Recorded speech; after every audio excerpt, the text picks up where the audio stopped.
Stephen Doyle, you must be delighted with that result. Can you give me your assessment of the performance over the 90 minutes? I thought we started really well. Went 2 up obviously in the first half, could have been more. But I thought second half they took control of the game for 25 minutes, 30 minutes. They were a better team. Alan made some really good saves to keep us in the game at that point. But we obviously finished really strong and got the third goal, which could prove to be a vital goal. I actually counted the saves, 6 key saves I think between the first half and the second half. And he was the same against Ludogorets as well. We probably don't give him enough praise after these matches. No, I think people take for granted what Alan does. In my opinion, he's the best keeper in the league.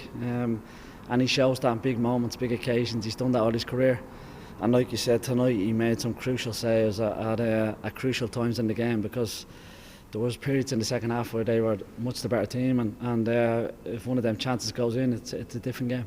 I was just wondering then, maybe for the second leg, is there something you can pinpoint that maybe to make Mannus' life easier next week, how you kind of stem the flow of those shots for next week?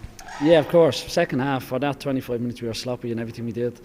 We allowed them too much space in dangerous areas, so we got to make sure in the second leg over there that we don't give up them spaces. Their centre backs seem to open up quite a lot. Is that something you maybe identified before the game? Because it seemed to be something you try to attack from their perspective.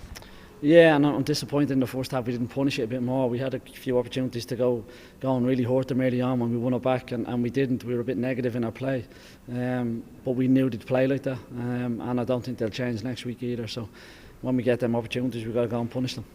Albert Dieng, their midfielder, the number 37 that started tonight, bit of an unknown quantity. I think they signed him just last Friday, playing for a Senegalese club before that. He looks like a man who can really dominate midfield. Is he something you'll have to look after next week? Yeah, just in general, our press has to be better than what it was second half. First half we were very good. Spaces were good, but second half we were too open, and we gave them too much space. So he's a good player, but they have a lot of good players, and we got to make sure that our press is a lot better than what it was in the second half.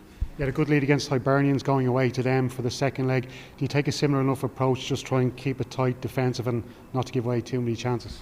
I don't think we can against these. I think they've got too much quality from distance. I think we've seen that tonight. I think we got to go and attack the game and go to win the game.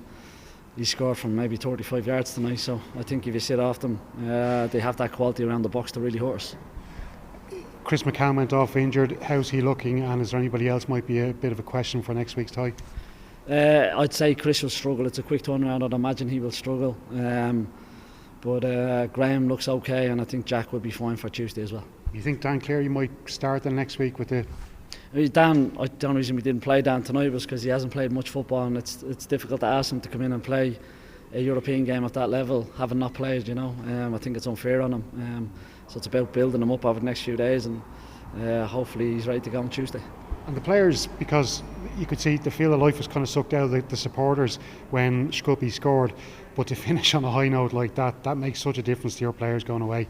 Yeah, it's special. Tala and European nights are special, and that's the reason why the players responded really well. They tried to kill the game, goalkeeper going down every minute, but our players handled that really well, and finished the game really strong, and that third goal could be vital. And just can I get your take on the statement that was released by the president of Shkupi before the match, just about their flight and their situation? I thought myself even maybe it had a bit of a negative effect on their performance, because they seemed a little bit ratty the way they played in that first 45 minutes. Yeah, look, strange. I think we had the very same last week going to Bulgaria. In terms of travel, hotels, everything was really poor, but unfortunately that's the way it is around Europe at the moment and around the world, so you just got to deal with it. I didn't read the statement, but I heard about it. But look, I'm sure they're frustrated, but we were the same last week.